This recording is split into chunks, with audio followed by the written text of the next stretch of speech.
कृपया ध्यान दें, हम जो है बड़ी सरल भाव से किसी को अच्छा किसी को बुरा कहने में हमको तनिक भी संकोच नहीं करते हैं। हमारे रामचरितमानस क्या है? तो रामचरितमानस संपूर्ण संविधान है, पूरा संविधान है। न्याय शास्त्र का भी है, नीति शास्त्र है, शशांक शास्त्र है, वास्तु शास्त्र है, यानी कोई ऐसा जो है शास्त्र नहीं है जो जिसका अंश रामचरितमानस में निहित न हो। अब हम रामचरितमानस के एक एक जो है चौपाई जो है जो हमारा है वह श्रुति है, मंत्र है। बाबा गोस्वामी जी लिखे, मंत्र महामणि विषय ब्याल के, मेटत कठिन कुअंक भाल के। यानी रामचरितमानस क्या है? तो मंत्र है। और क्या है? तो मणि है। कौन मणि? तो ब्याल। ब्याल जो है यानी सर्प के मुख में रहने वाला, उसके मुख में ही जो है जिसका जन्म होता है वह मणि है। क्या? तो रामचरितमानस मंत्र महामणि विषय ब्याल की। लेकिन वह क्या है? तो मेटत कठिन कुअंक भाल के, यानी इसके बावजूद भी जो इसके अंदर बुराई अगर रहा किसी के अंदर है, वह रामचरितमानस के मात्र श्रवण मात्र से वह जो है रास्ता बदल जाता है। वह आदमी भटका हुआ व्यक्ति जो है सुमार्गी होता है। वो स्वामी तुलसीदास जी भी लिखे हैं। क्या है? तो मुद मंगल में संत समाजू। मुद क्या कहते हैं? रोग को। रोग जो है को मुद कहते हैं। मुद का पर्यायवाची है रोग, बीमार। तो बीमारी भी क्या है? तो बीमारी अगर कोई किसी को हो जाए तो वो बीमारी किसी को अच्छा, कोई रोग अच्छा नहीं होता है, सब रोग बुरा होता है। लेकिन गोस्वामी जी तुलसीदास जी कहते हैं रोगी अगर है तो भी जो है मानस जी के प्रभाव से वह भी पूजनीय हो जाता है।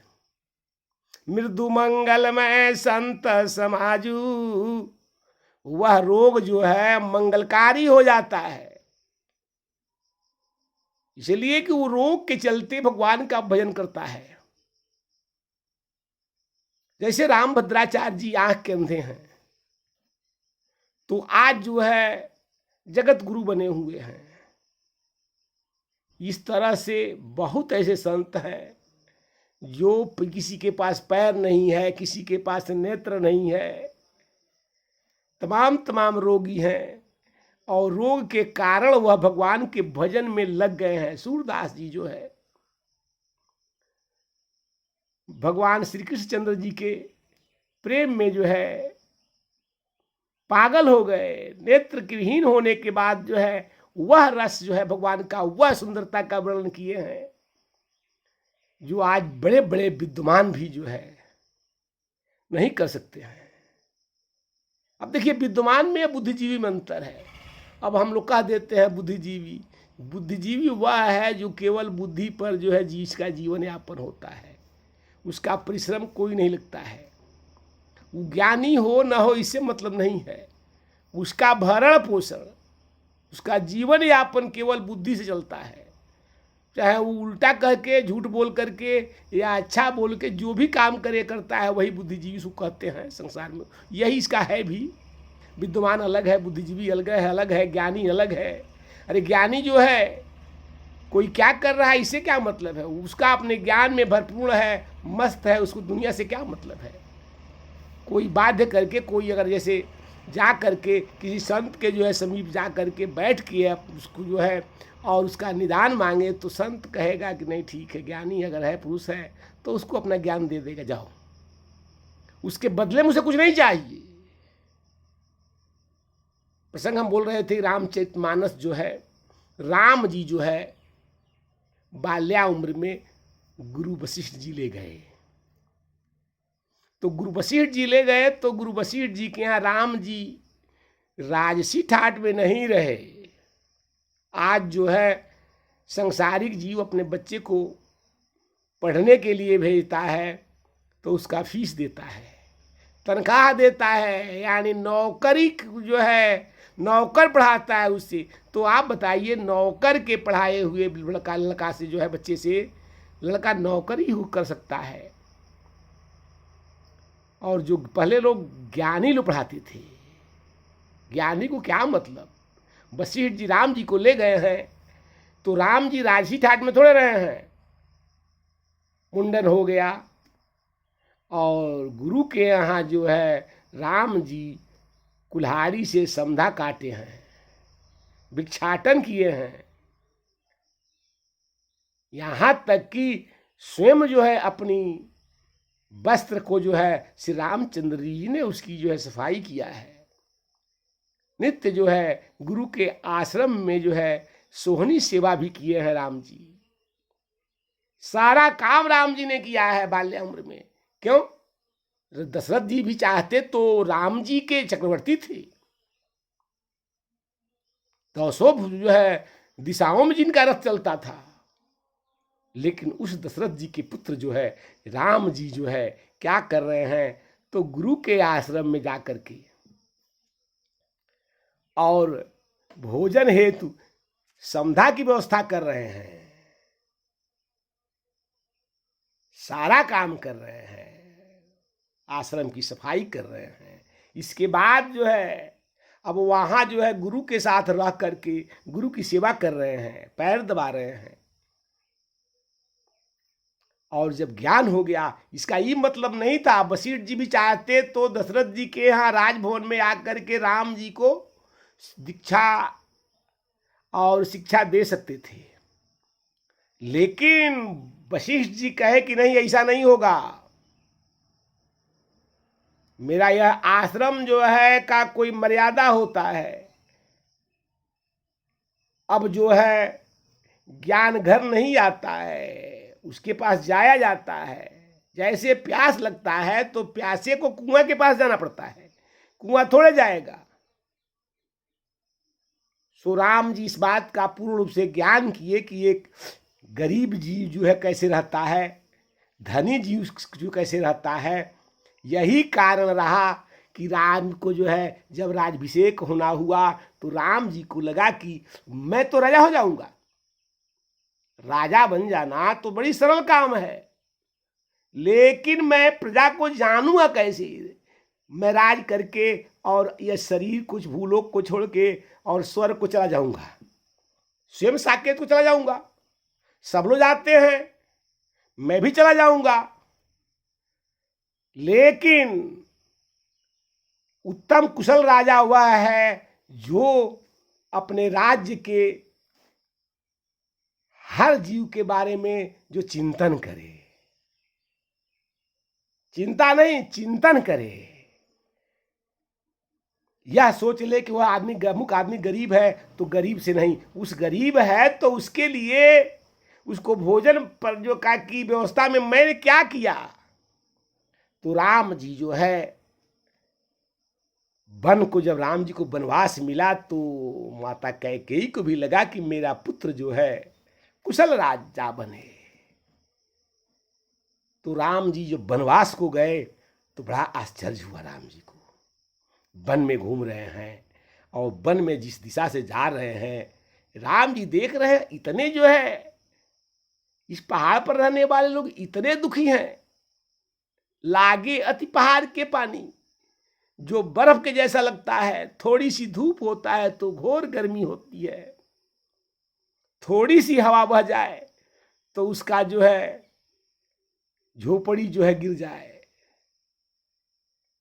जिसके पास वस्त्र नहीं है, पत्तों के छाल से जो है अपने शरीर को ढकते हैं।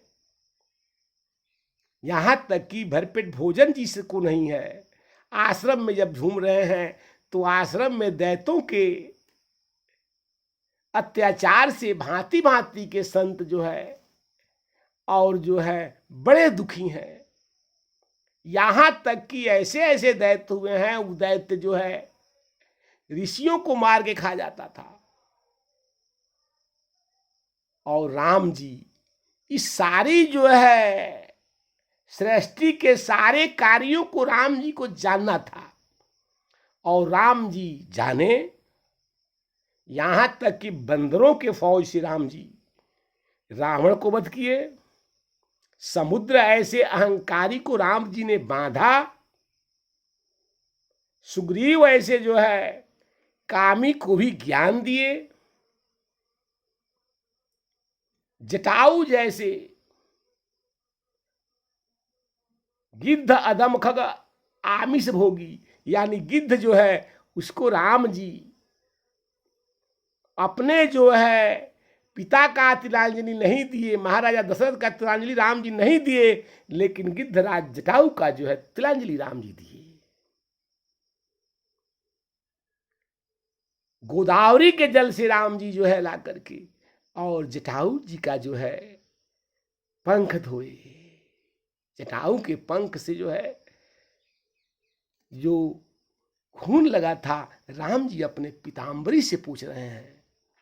राम जी इस बात को जाने और इस सारी जो है परिस्थिति को जान करके, यहां तक कि राम जी ज्ञान लिए विभीषण से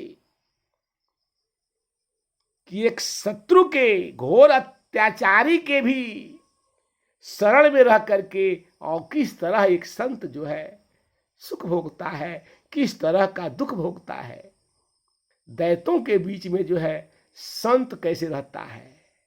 विभीषण जी कहे हैं, हनुमान जी जब पूछे हैं तो कहे, बती से दंतमह जीव विचारी, जी मिदसन महु जीव विचारी, यानी जो है मुंह में जिस प्रकार जो है दांतों के बीच में जिह्वा जिस प्रकार रहती है, इसी प्रकार तो मैं रह रहा हूं लंका में।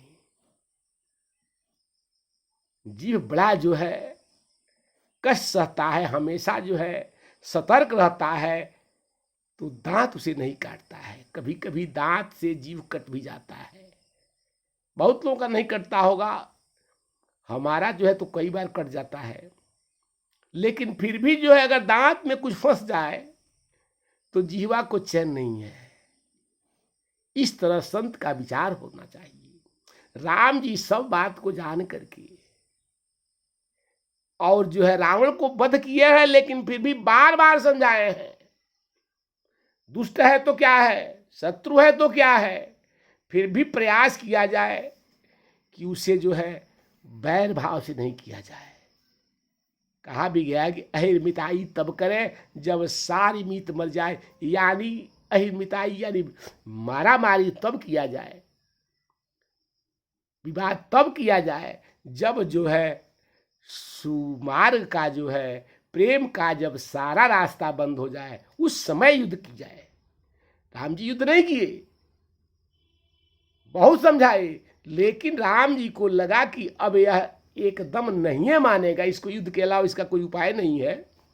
समुद्र को बहुत समझाए, 3 दिन जो है राम जी बैठे रहे, विनय न मानत जलत जड़ा गए 3 दिन बीत। 3 दिन बीत जाने के बाद जो है राम जी को क्रोध हुआ। देखिए क्रोध होना चाहिए, सबके जीवा में जो है हृदय में क्रोध होना चाहिए, लेकिन क्रोध को जो है छिपा कर रखना चाहिए, क्योंकि यह क्रोध कोई जानने न पावे। क्रोध नहीं रहेगा तो पुरुषार्थ कहां से रहेगा। पुरुषार्थ को रखने के लिए तो क्रोध रहना चाहिए। सो राम जी के पास भी क्रोध था, लेकिन उसे छिपा के रखे। सो क्रोधे बल है। और उसके बाद राम जी जो है जब जानकी जी के साथ अयोध्या आते हैं, तो राम जी जो है अयोध्या के राज को जो है अपने जो है कर्म भूमि बना करके और अयोध्या का राज किए। समय पाकर फिर पुनः स्वकेत चले गए। जय श्री राम।